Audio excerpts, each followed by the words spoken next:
This is Dr. George Payton in his teaching on Bible translation.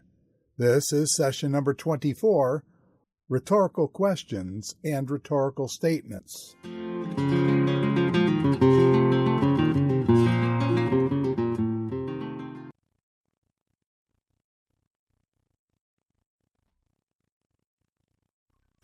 In this presentation, we're talking about another translation challenge, and that is rhetorical questions and rhetorical statements. We normally think of rhetorical questions, but rhetorical statements are not something that often gets discussed.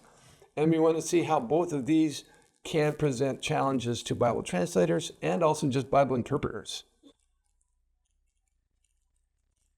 So questions, every language has questions, as far as we know. And usually they're used to ask for information, things like, what time is it? Or when are our guests coming? How many loaves of bread are you buying? Who is that talking to Jim? So we have these information types of questions. But there are other purposes for questions. And we saw some of that when we looked at speech act theory, where you can say things like, can you pass the salt? And then that's not a question for information, that's a polite request. So questions can be used in different ways. And sometimes a question can be used as an answer to someone. You are asked a question and then you answer it with a question, but that question that you respond with is actually something more than that. For example, let's say that a young woman in high school, Susan, comes home from school, and after she gets there for a while, then she asks mom if she can watch TV. Can I watch TV? And so this is an actual request, straight up, just what it looks like. And mom says, have you finished your homework? Now, that is a request for information, but it's more than that. So mom answered that based on the house rules, and both mom and Susan know you have to do your homework first before you do anything else. For example, watching television. If you have finished your homework, then the answer is yes, you can watch television. If you haven't finished your homework, then why are you even asking? And so mom says this, and all she needs to do is ask the question. And Susan already knows the answer, whether it's yes or no, because she knows whether she did her homework. And she says yes, and then she gets to watch TV. If she hasn't done her homework yet, she walks away, and then she comes back later when she has finished her homework. And all of that is couched in that question, have you done your homework? So there's always more to things on the surface that we don't really see, but we do understand that. And so that's one of the other usages of questions. But the issue that we want to look at now is another type of question. It's common in many languages. All the languages that I've come across have rhetorical questions. And they're not literal questions asking for information, but they are used for some kind of effect. And rhetorical comes from the word rhetoric. Rhetoric is trying to influence someone, trying to influence their thinking or their behavior or their understanding. And so they're not meant to be taken literally. The problem is, how do we recognize them when they're coming to us from another language like Greek or Hebrew, translated into our language? So for example, in Mark 8:36, what does it profit a man to gain the whole world and lose his soul? And with rhetorical questions, we don't expect an answer. Most often the people that hear it, they know what the answer is. They know that it's not a real question. And in this particular question here above, it's obvious that the answer is, it doesn't profit a man anything if he gets everything and loses his soul. He ends up losing in the end. So all of that is couched in that simple question, what does it profit a man?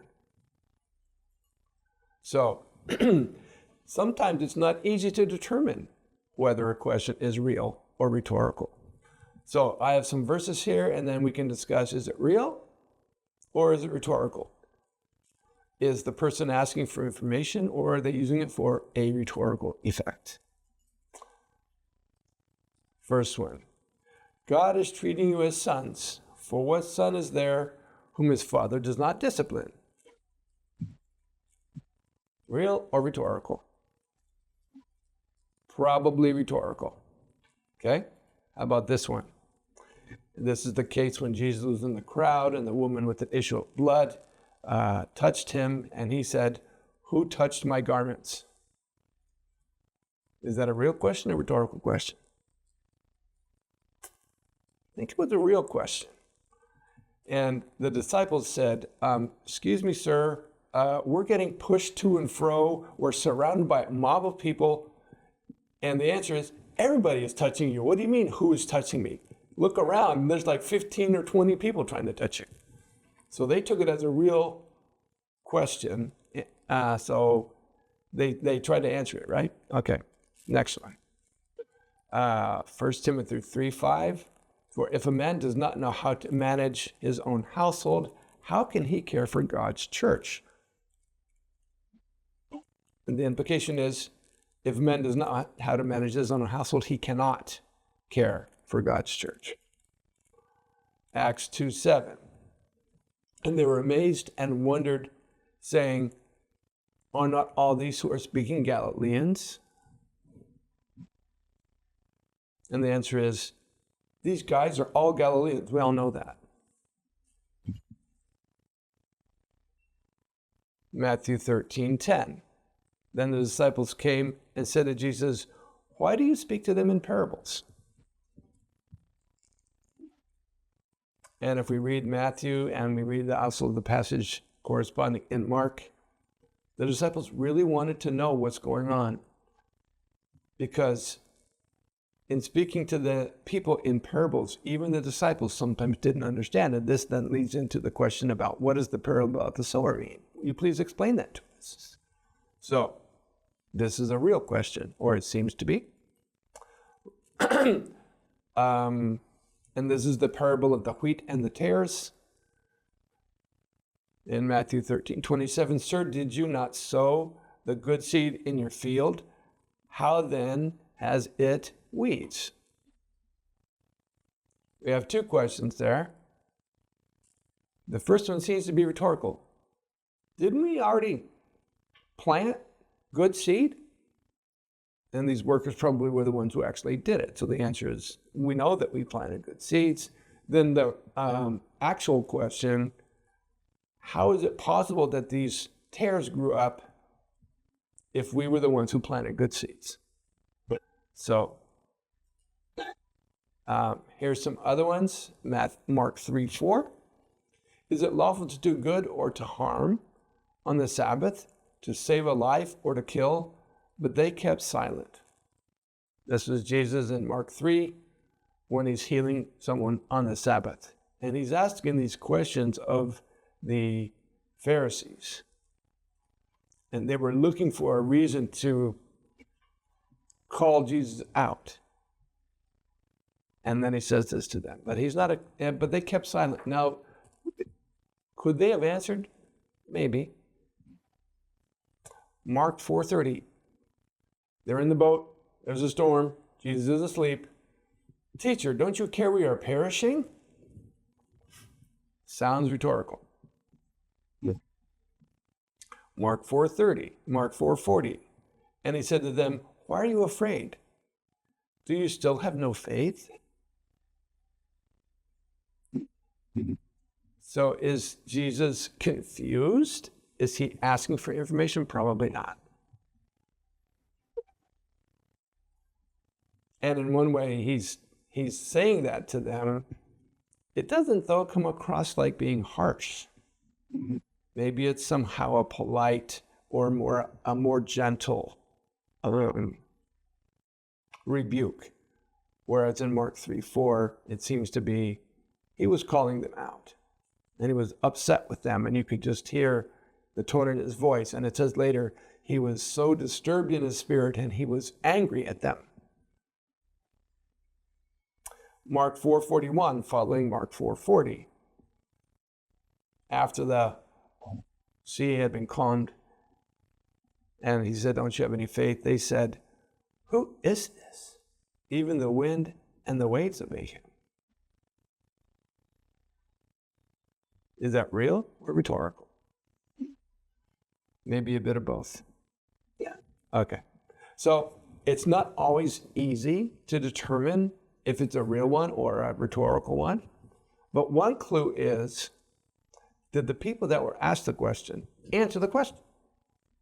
And if they didn't, it might be rhetorical. And if you're talking about the group of disciples asking each other, none of them knew the answer. So another clue is, does it sound like the person who asked it did not know the information? Can we say that the disciples didn't really realize who Jesus was at that point? Yeah, there's a good case for that. Okay. So the first issue is in determining whether it's a real question or a rhetorical question. Related to that is, what is the function of the question? Why did the person say it, and what is it used to say? Rebuking is a common one, but it's not the only one. And we get other ones in the Bible which then pose interpretive questions as to why it was said. We understand that it's said, but we don't always understand why it's said until we look a little deeper into the text. Okay, so we try to deduce what the function is based on the words that were used in the question, the words in the content, but also on the context and the situation and the scenario that the people are in.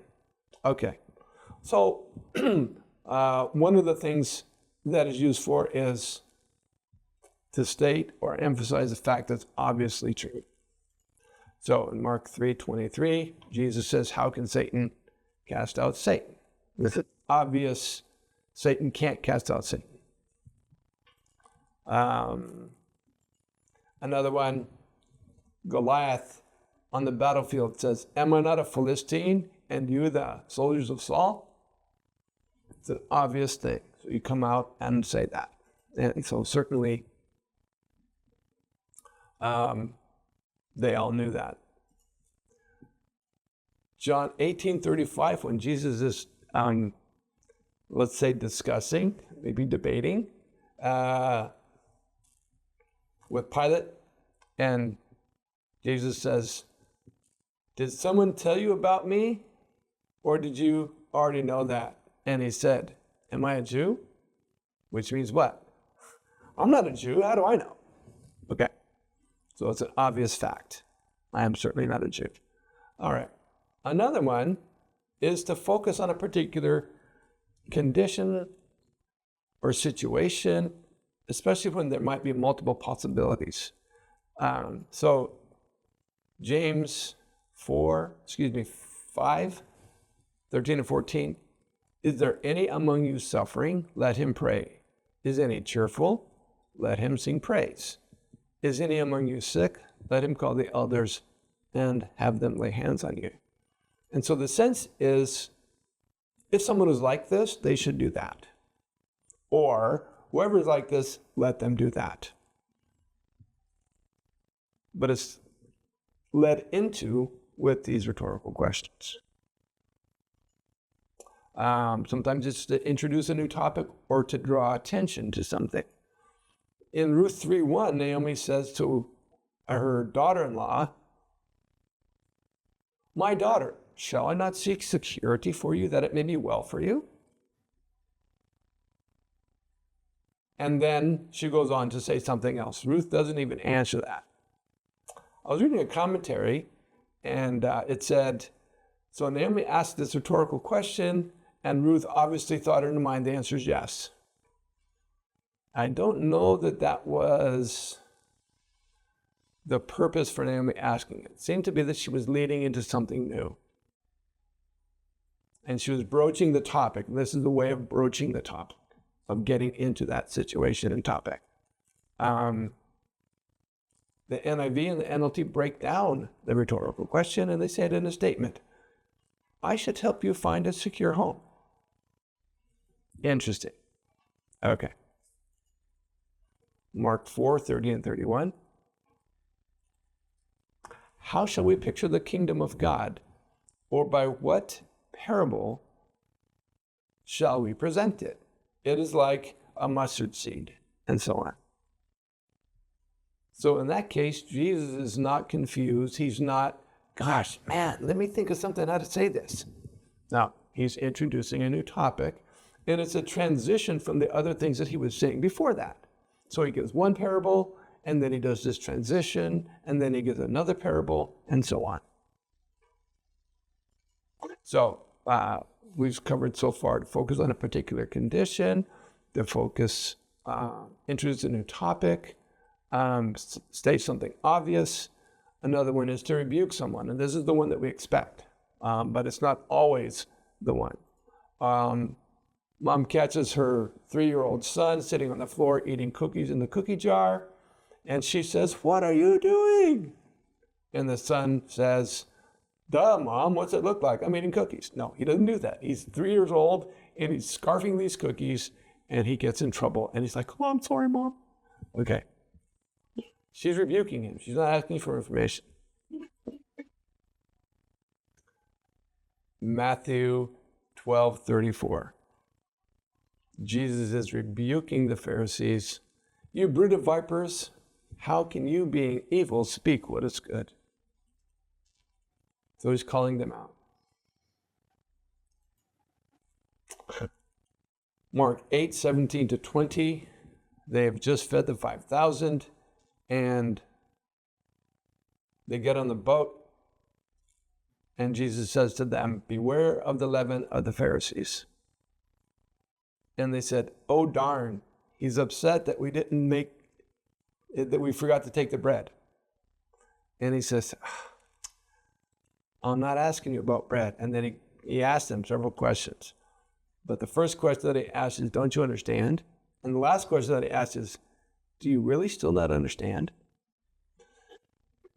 This may or may not be a harsh rebuke, but it does sound like he's then calling them out. In the other question that he had in previously in Mark 3, when he said, "Don't you have any faith? Are you worried?" Or excuse me, Mark 4, "Don't you have any faith?" When he calmed the sea. Another one. This is one of my favorite ones that we see from Paul. "You foolish Galatians, who bewitched you to believe this nonsense?" That's pretty straight up rebuke. That's akin to Jesus calling the Pharisees and priests a brood of vipers. And then if you read the following verses, Paul goes over and over and over. "Didn't you believe like this? Don't you realize that?" And he goes over and over and over in that whole thing. He's calling them out. Okay. All right. Expressing emotion or uncertainty.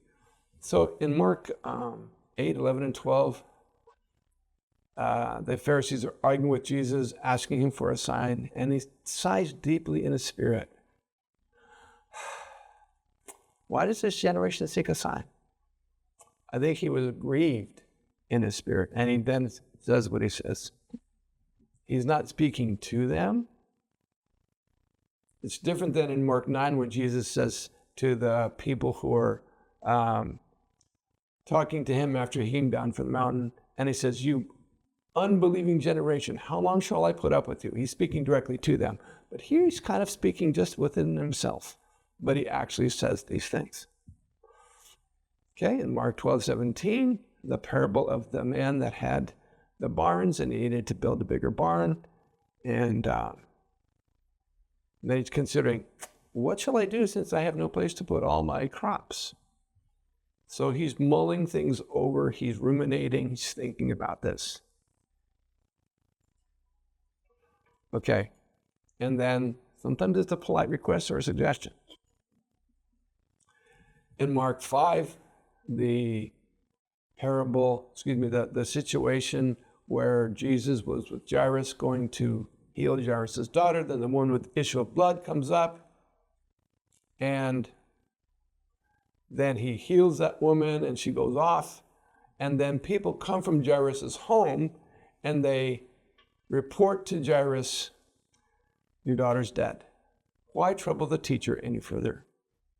Again, I don't think this is a rebuke for two reasons. One, it doesn't sound like they're being harsh. Two, they're speaking to their boss. And in a culture like that, they do not call out their boss ever, especially in front of people. So maybe it's something like, let us not trouble the teacher anymore. So it's a polite suggestion, or, hey, let's do this. It's said in more of a, not an imperative mood. Subjunctive is the term, but it's polite, let us do this. Or maybe it would be good to. All right. So the first thing is that we have to determine, is it real or is it rhetorical? And that's what we ask ourselves as we're doing our analysis. The second thing is, what is the function of the rhetorical question? And we try to deduce that. The list that I gave is not maybe complete. There could be other things. But we try to figure out as best we can roughly what the rhetorical question is doing, or why did they use it in this way. The next thing is, does the target language even have rhetorical questions? I'm trying to think of any language that I've come across that didn't have them. The question is, how do rhetorical questions function in the target language? And as we said, we don't use rhetorical questions to introduce a new topic. Sometimes we do it to summarize. You ever heard a pastor give a sermon and he's talking about point 1 and then point 2 and point 3, and then he'll ask something like, so what are we saying here? And then he'll draw his conclusion. So we use it in that way, but we generally don't have a pastor come up and say, so what's today's message about? They usually don't start with that. They usually start with something else. Okay. So the question is, do the target languages that we work with have rhetorical questions that function in the same way as the ones in the Bible? And they might have rhetorical questions, some of which are functioning like the biblical ones, and some of them in the Bible may not match up with the target language. So if they do have rhetorical questions, and the sense of the question is clear to the target language speakers, then we could just translate it using that same form in the form of a question.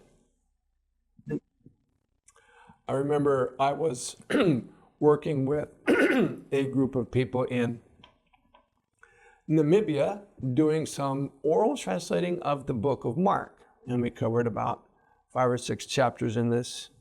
And what they would do is they had a recording of an elderly man who had narrated the passage that we're looking at, and then they would play it for me. He happened to not be there, so they played it for me, and then they gave me a verbal back translation into English of what he said. So this was in one of the languages, the Himba language. So the Himba men would say it, and then they would tell me what that meant. And I remember this one section we came across, and there was a series of questions that Jesus was saying. And I don't know how this man, whether he was told that they were rhetorical or not, but this is what he did. He would say, da da da da da, nahi, da da da da da, nahi, huh? He knew that they were rhetorical, and that word nahi is a Himba expression. It doesn't mean anything. It means I'm asking it rhetorically, right? And even the and the intonation, you can just tell that he was asking questions. In Swahili, if you're asking something and it's an obvious answer, then you might say, Kwani. So, Kwani, are you my boss?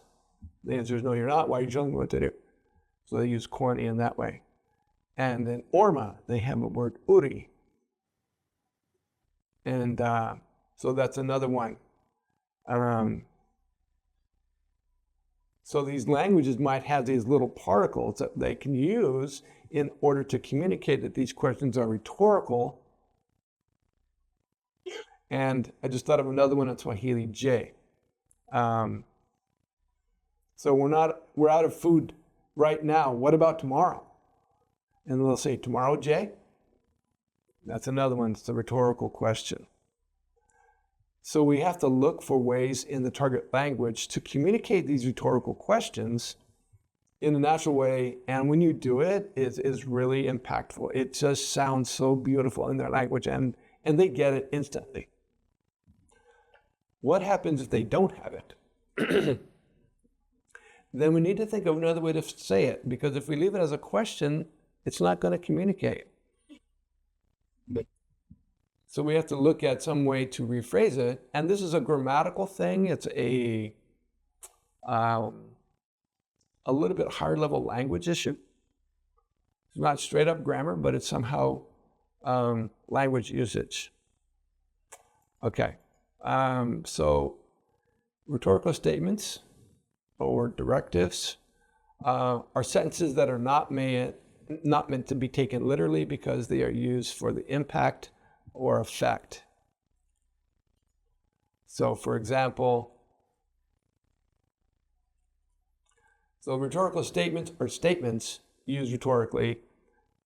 Rhetorical questions are questions that are used for emphasis or effect. So rhetorical statements or rhetorical directives. So for example, your friend is about to make a bad decision and you advise him not to, and you tell him, sure, that's a great idea.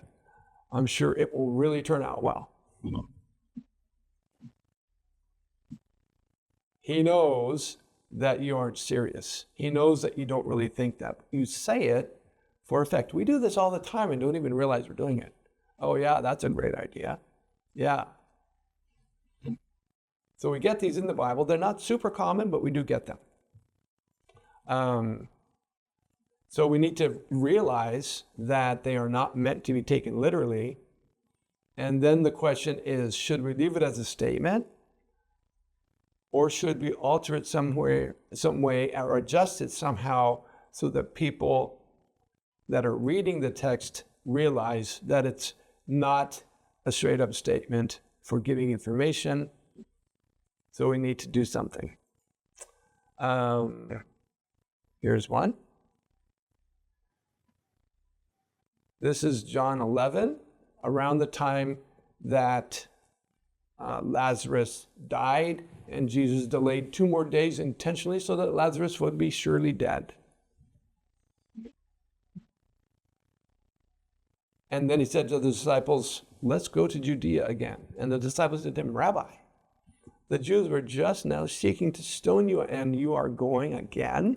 And then this whole thing about, don't you know that Herod is after you? And Jesus says, Herod, that fox, that little pipsqueak, I don't care about Herod. I've got work to do. And then he says, and they weren't getting it. And then he says, plainly, Lazarus is dead. And I am glad for your sakes that I was not there so that you may believe. But let us go to him.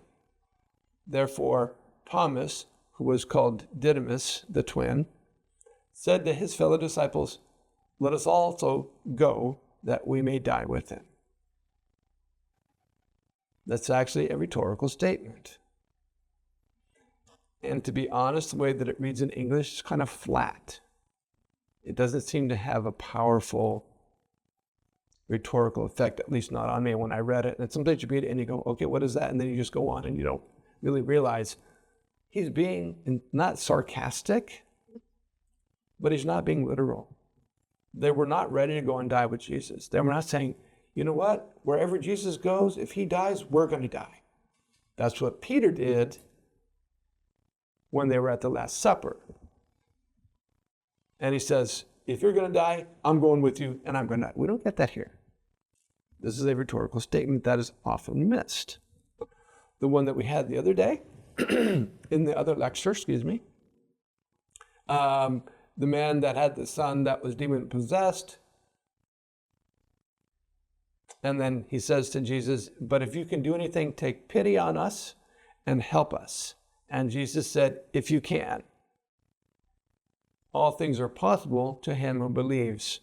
And immediately the boy's father cried out and said, I do believe, help me in my unbelief. We discussed that previously, but just as a matter of reviewing, that if you can, it's not clear what that's doing there.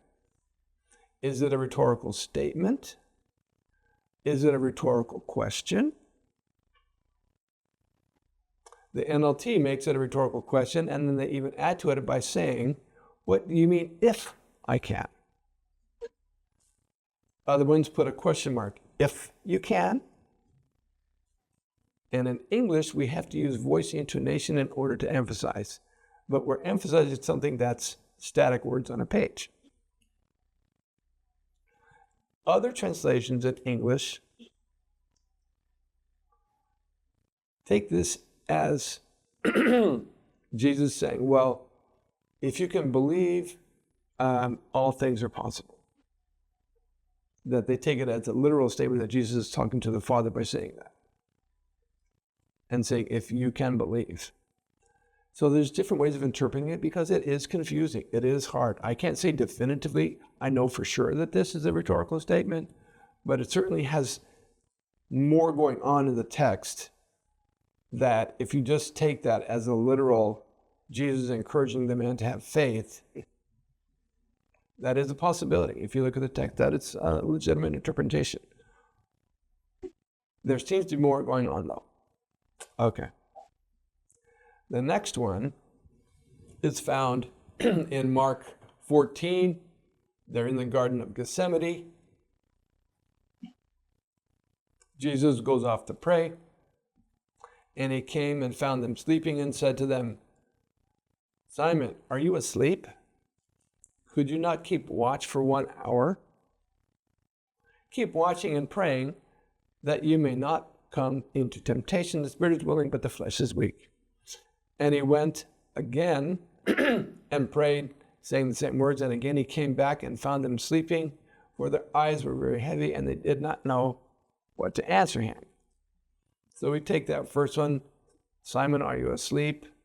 As a rhetorical question. Actually, the Greek, you look at it, it could be a rhetorical question or a rhetorical statement because there's no question marks in Greek. It just says, Simon, you are sleeping. But we take that as a rhetorical question. Then he says this. Then he came the third time and said to them, keep sleeping and resting.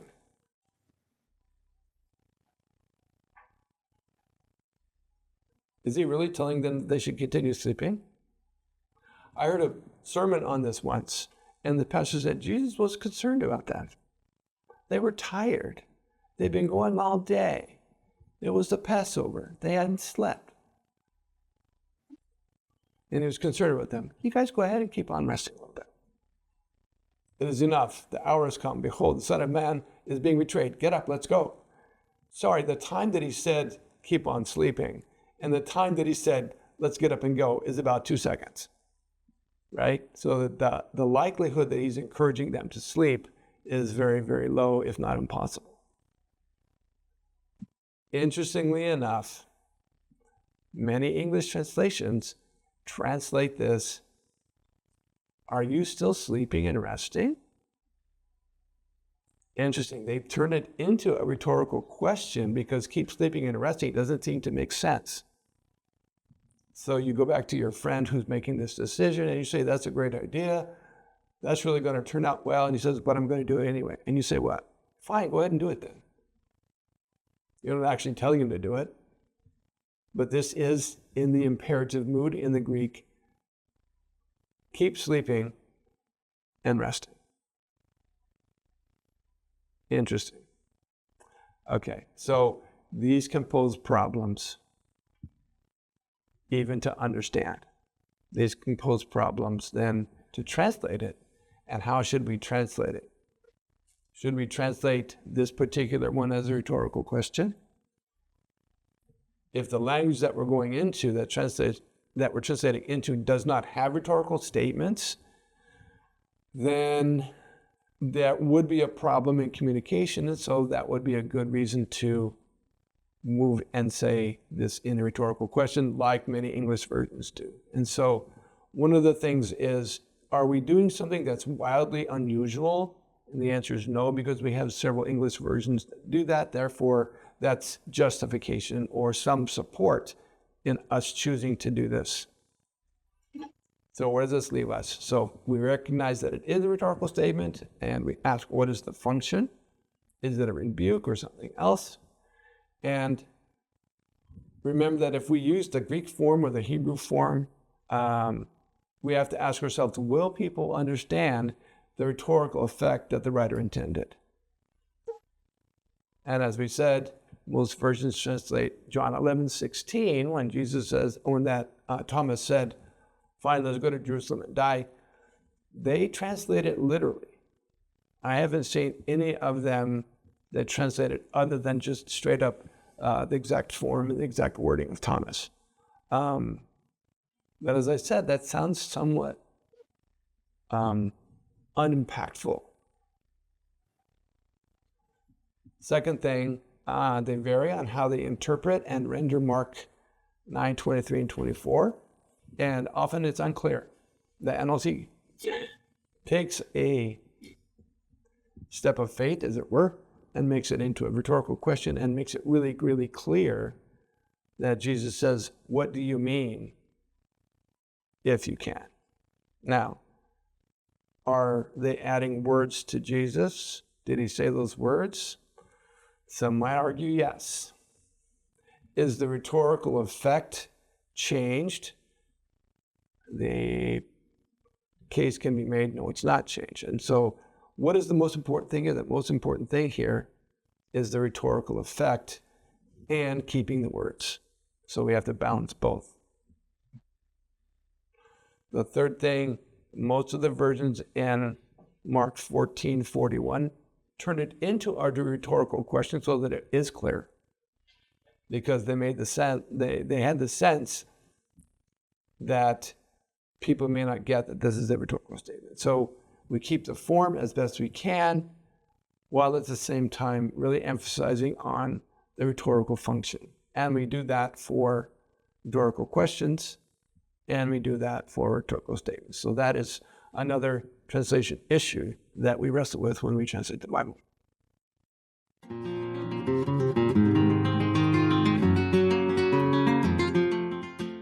This is Dr. George Payton in his teaching on Bible translation. This is session number 24, Rhetorical Questions and Rhetorical Statements.